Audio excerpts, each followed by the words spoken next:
In the dark waters of the Pacific, Japanese sailors whispered about a ghost ship, an American cruiser whose guns roared so fast they sounded like machine guns tearing through fabric.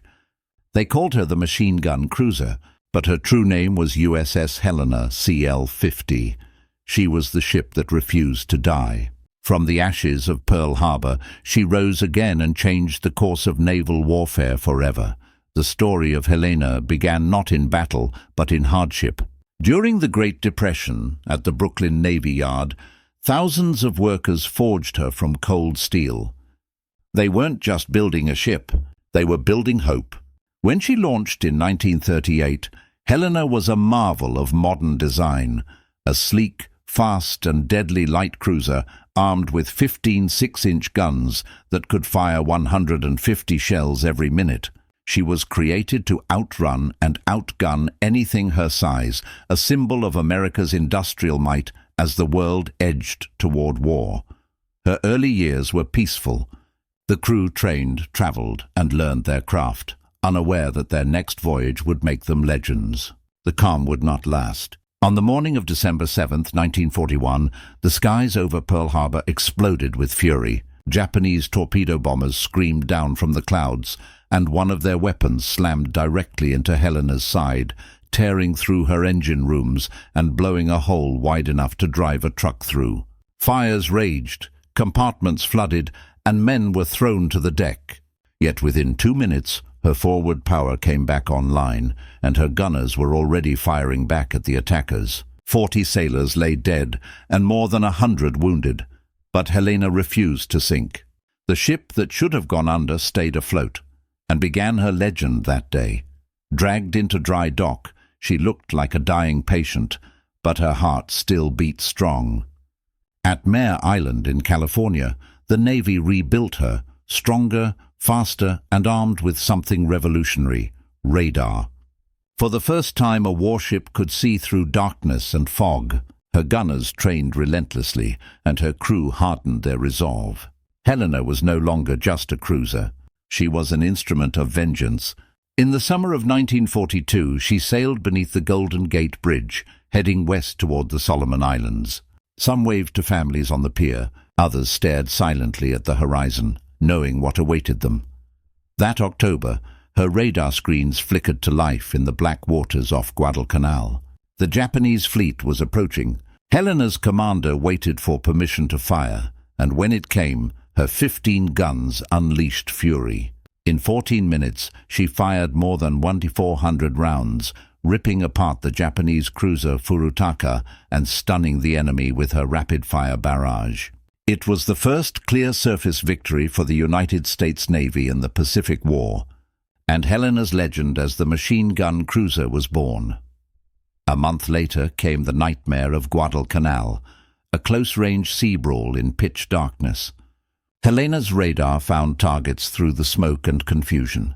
Her shells tore into Japanese ships at point-blank range, and when the destroyer Akatsuki dared to illuminate her with a searchlight, every American ship turned its guns on the glowing target. The destroyer vanished in a single blinding explosion. By dawn, Iron Bottom Sound was littered with wrecks, and Helena was still afloat. Her guns had fired until the barrels glowed red, proof that speed and technology could triumph even in chaos. Between battles came exhaustion. The South Pacific was a furnace: malaria, storms, sleepless nights.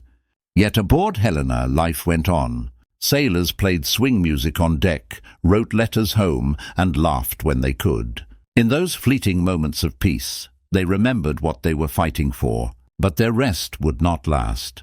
On July 6, 1943, under a bright moon over Kula Gulf, Helena's radar picked up 10 Japanese destroyers rushing south with reinforcements. She opened fire first, her guns flashing across the silver water, and within minutes the Japanese flagship was destroyed. Admiral Akiyama killed instantly. But the enemy had already launched their infamous long-lance torpedoes, the most feared weapons in the Pacific. 3 of them struck Helena in rapid succession. The first blew off her bow in a pillar of fire. The next 2 broke her spine. Power failed, steel buckled, and Captain Charles Cecil gave the order no sailor ever wants to hear: abandon ship. Yet even as the sea swallowed her, Helena's aft guns kept firing. Her crew refused to surrender. Moments later, she broke apart and slipped beneath the waves. Hundreds of men floated in the oil-slicked water, clinging to wreckage under the moonlight. The destroyers Nicholas and Radford charged in through enemy-infested waters, pulling men from the sea with ropes and bare hands. By dawn, they had saved 739 sailors, but the threat of air attack forced them to withdraw, leaving hundreds still adrift. Sharks circled. The tropical sun burned their skin, yet they did not give up. Some survivors drifted for days before reaching the shores of Japanese-held Vella Lavella Island. There, local islanders and coast watchers risked their lives to hide them from enemy patrols. For more than a week, they survived on coconuts and rainwater, moving only at night. On July 16th, American destroyers returned and, under enemy fire, rescued the final 88 men.